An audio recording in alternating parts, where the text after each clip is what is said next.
What is going on, everyone? It's Brody back again with another tennis topic, and today's tennis topic is going to be talking about tennis shoes and if beginners actually do need them. So one of the big distinctions I want to make first and foremost is that we need to understand what the difference is between a tennis shoe and a court shoe.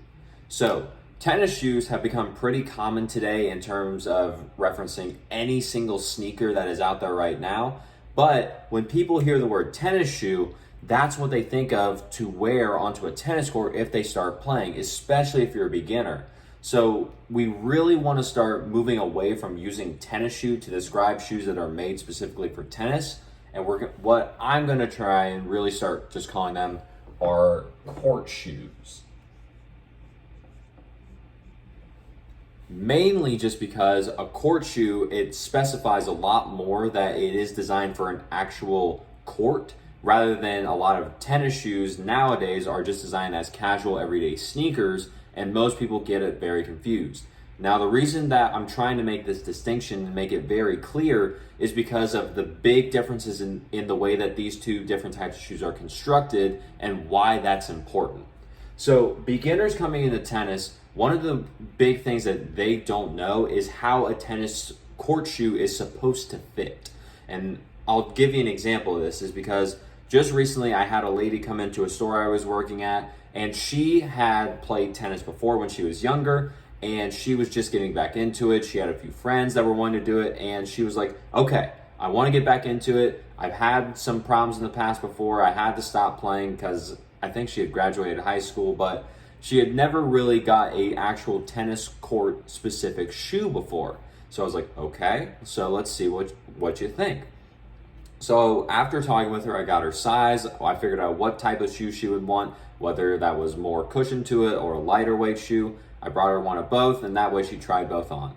As soon as she put her foot into either one of them, she had the exact same reaction. She was like, her face just lit up like this. She was like, it was like a light bulb just clicked in her head, and it's like, these feel so much better than what I've been using, because she was using a tennis shoe, which in actuality was just a running shoe, which you should never use on court because they don't have the same structure or stability that is needed to help you or keep you safe on a tennis court. Now, when she put these on, she realized what I was talking about in saying that tennis court shoes, the biggest difference between them is that they're designed to lock your ankle into place, and they have a lot more structure to them.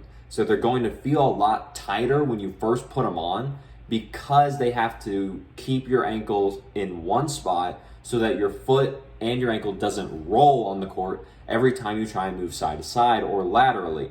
When she was wearing her running shoes, and she told me this, she could move up and down on the court great, and that worked fine.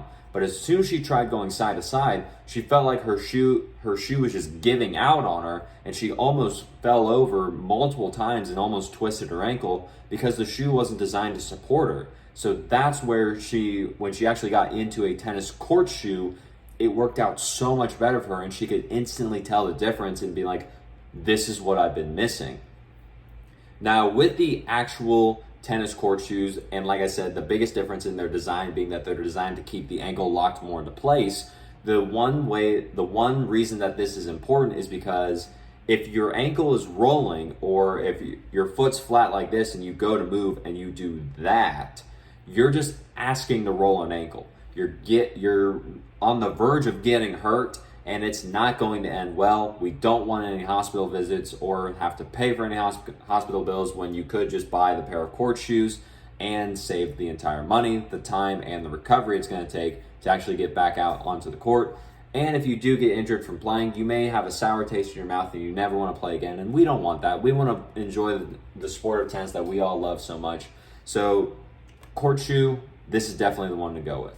Now, like I may have mentioned earlier, beginning players, a lot of the times, they don't know the difference, and this is why I'm making the video.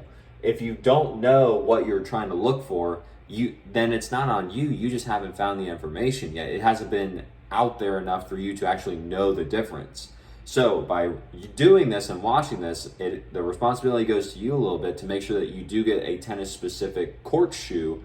And that's where I'm gonna say You can usually find these at tennis specific retailers. Some of the big ones right now are Tennis Point, Tennis Warehouse, Tennis Express, as well as you may have some more local shops that you may be able to go to and be, hey, I want a tennis court shoe, and then they'll be able to point you in the right direction. But if you can go into the store, always be sure to try the shoe on first, because each brand is going to be different. Whether you get a Nike, whether you get an Asics, Adidas, Lacoste, New Balance, Diadora, Fila, Mizuno, anything that is an actual tennis specific court shoe brand, you're going to have to try them on, or at least make sure you try them on before you go onto the court. Not only for the fact that if you wear them outside or on the court, they're typically unreturnable and you can't get any money back, they're just yours forever.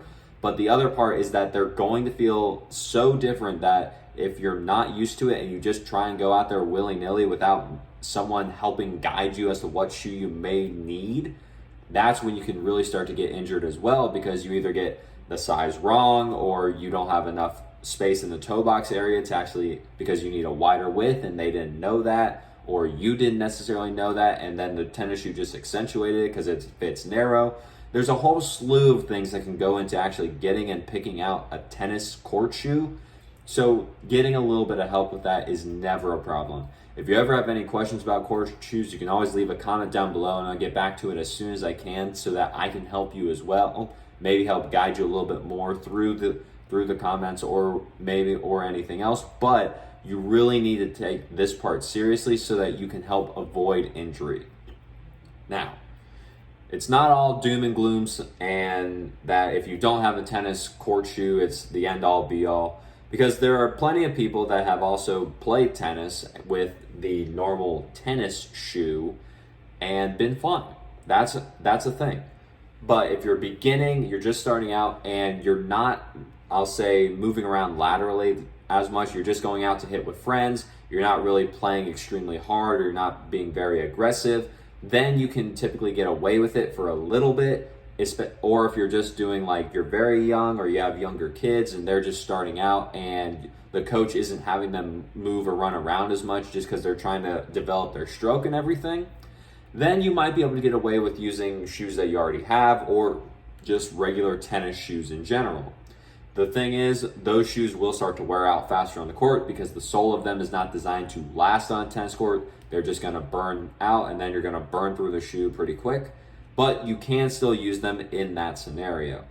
If you are starting to get any tiny bit a little more serious about the sport and you are going to try out for, say, like your middle school team, your high school team, your club team, or just any league that you want to join, you definitely want to get a tennis court shoe, because that's going to make sure that you have the best chance and support not only on your foot but also of making sure that you do not roll your ankle, you do not get injured because you're using the wrong shoe equipment, and that's something that we want to prevent at all costs.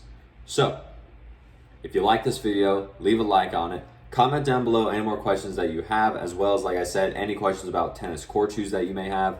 I'll get back to them as soon as I can so that I can help you as much as possible. And if you enjoyed the video, subscribe to the channel so that we can grow the channel and get the information out there from the people who have it to the people who need it. There's a lot of tennis misinformation in the tennis community, so I took it upon myself to make this YouTube channel so that we can get rid of that and we can all enjoy the game of tennis that we love so much more without having to worry about injury or anything else of the sort, and that would stop us from playing. And, as always, take care.